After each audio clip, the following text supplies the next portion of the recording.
Robots are everywhere right now. You see them welding car frames in factories, performing surgeries with precision that human hands can never match, delivering packages, vacuuming floors, exploring the surface of Mars, and so on.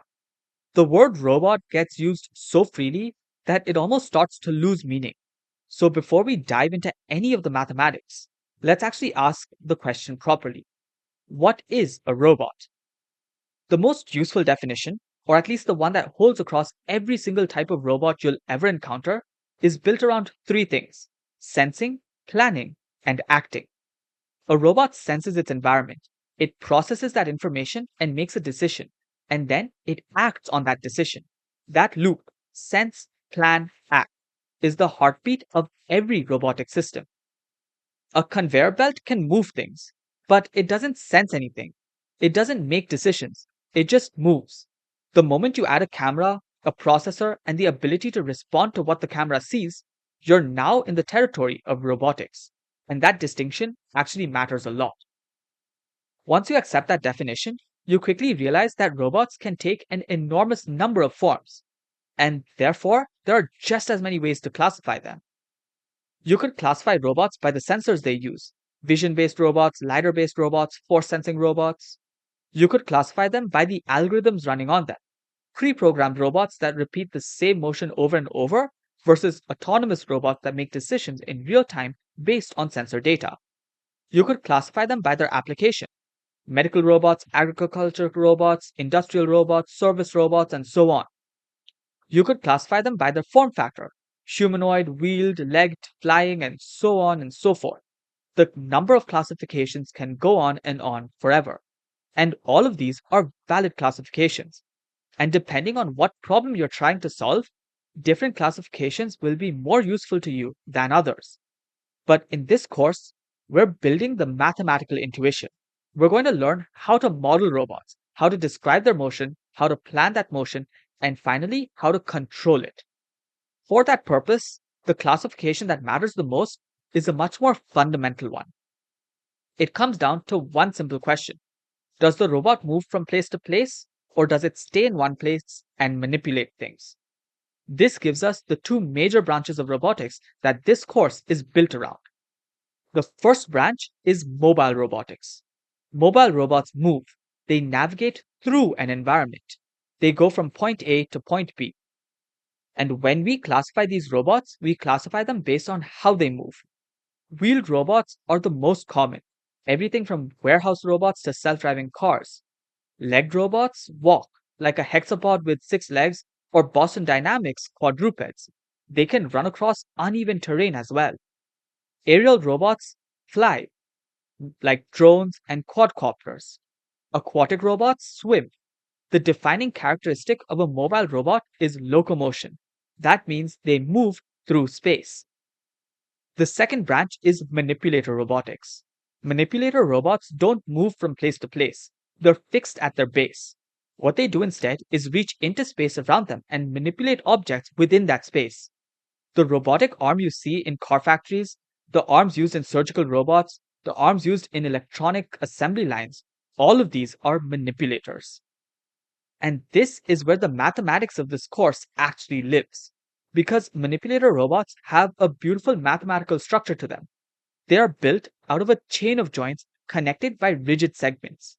And the way we classify them, the way we name them, and ultimately the way we model them mathematically all comes down to those joints. So let's talk about what a joint actually is. A joint is simply the connection between two parts of the robot that allows relative motion between them. Everything between two joints is a rigid piece called a link. Links don't move on their own, they transmit motion. It's the joints that create motion. And the size and length of those links actually matters enormously for the mathematics. The geometry of the links directly shapes what the robot can and cannot reach, and how it behaves at every configuration. Now, every joint in a manipulator robot, no matter how complex it looks, will have one of two fundamental types of motion, or at least some combination of them. We're going to go much deeper into joints in the very next video, but here's the core idea that you need right now. The first type is a revolute joint. A revolute joint moves about an axis. It rotates. Think of a door hinge. It spins around one fixed line in space. Your elbow is a revolute joint. It bends about one axis. In a robot arm, a revolute joint allows one rigid link to rotate relative to the one before it. The second type is a prismatic joint. A prismatic joint moves along an axis. It slides. It doesn't rotate. It translates in a straight line. Think of a drawer sliding in and out of a cabinet. A hydraulic piston is a prismatic joint. A linear actuator is a prismatic joint. That's it. Rotate or slide. Revolute or prismatic. Every manipulator robot you will ever encounter in this course is built out of some combination of these two types of joints. Once you know that, the naming convention becomes completely natural. We label each joint from the base of the robot all the way to the tip, using R for revolute and P from prismatic.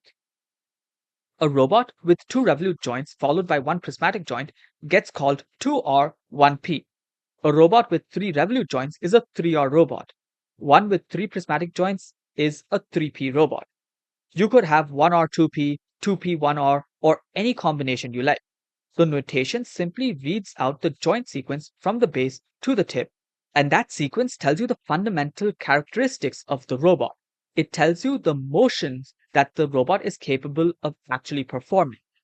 And the study of that motion is actually called kinematics, which is going to be a fundamental section of this entire course. Now, the tip of the robot arm, the very end of that chain, is where the tool gets attached. We call this the end effector. The end effector is whatever the robot is actually using to interact with the world. It could be a gripper that can pick up a box. It could be a welding torch. It could even be a surgical drill or a camera.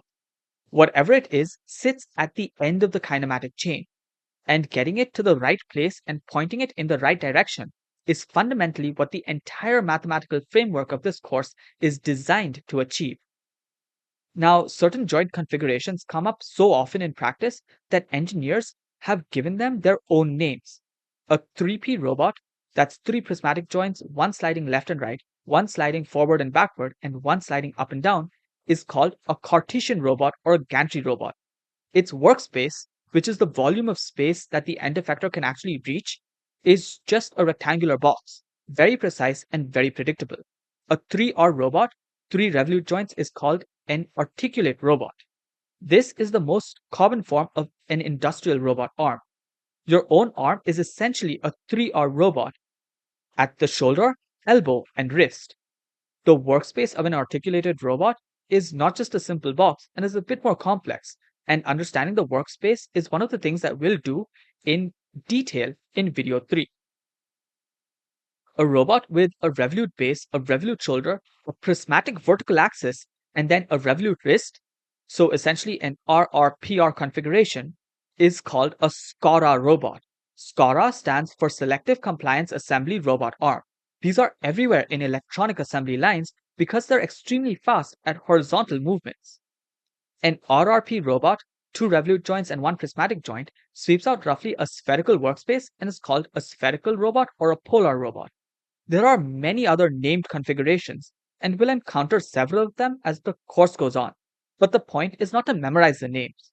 The point is that every single one of these robots is, at the end, just a sequence of R and P joints, and that sequence is enough to describe the entire kinematic structure. Now, everything we've talked about so far has been built on one major assumption. It assumes that you can trace a single path from the base of the robot through each joint and link all the way to the end effector, one chain in series from start to finish.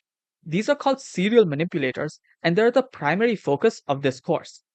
But there's another class of manipulators where that assumption actually breaks down. Sometimes the end effector is connected to the base not through just one chain, but through multiple chains simultaneously. These are called parallel manipulators. The end effector is held by several arms at once, all connected back to the same base. This makes them much stiffer and capable of much higher speeds. But the mathematics becomes considerably more involved because you have to satisfy constraints across multiple chains at the same time. We won't go deep into parallel manipulators in this course, but it's absolutely worth knowing two of the most iconic examples. The first is the Delta robot. If you've ever seen a robotic arm picking and placing objects at almost impossibly high speeds in a chocolate factory or pharmaceutical packaging line, it was almost certainly a Delta robot.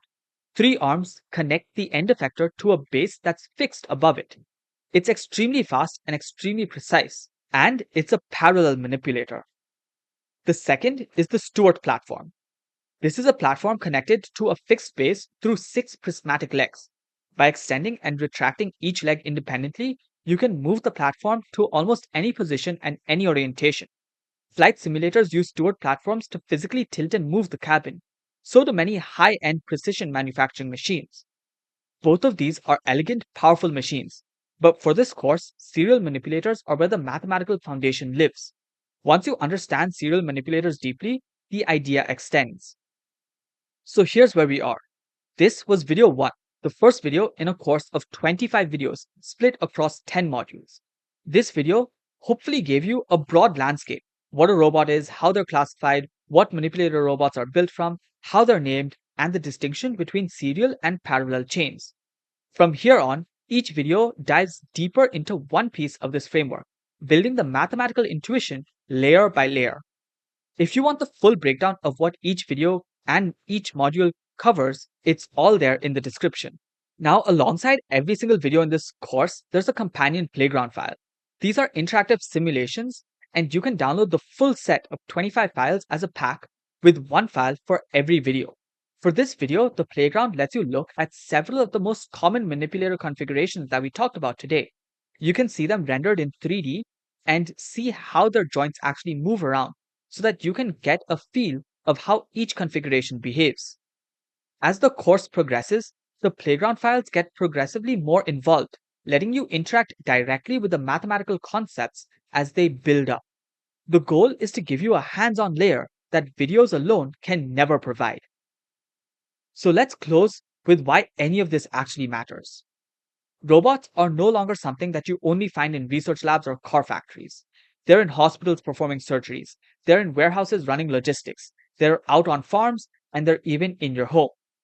And at the rate at which they're becoming part of everyday life, it's only a matter of time until you can't live a single day without interacting with multiple robots. The mathematics we're building in this course, the geometry, the motion, the control, forms the foundation of all of it. And here is something worth sitting with. Even something as complex as a humanoid robot, with its arms, legs, and head, at its core is just a collection of manipulators assembled together: two arms, two legs, and a neck. Each one is a kinematic chain of joints and links. If you understand one manipulator deeply, you can put them together to build anything. So hopefully, by the end of this course, when you look at any robot, you'll not just see a machine, you'll see its structure, understand its motion, and know all of the mathematics underneath it. And maybe one day soon, you'll be the one designing the next robot that changes how the world works.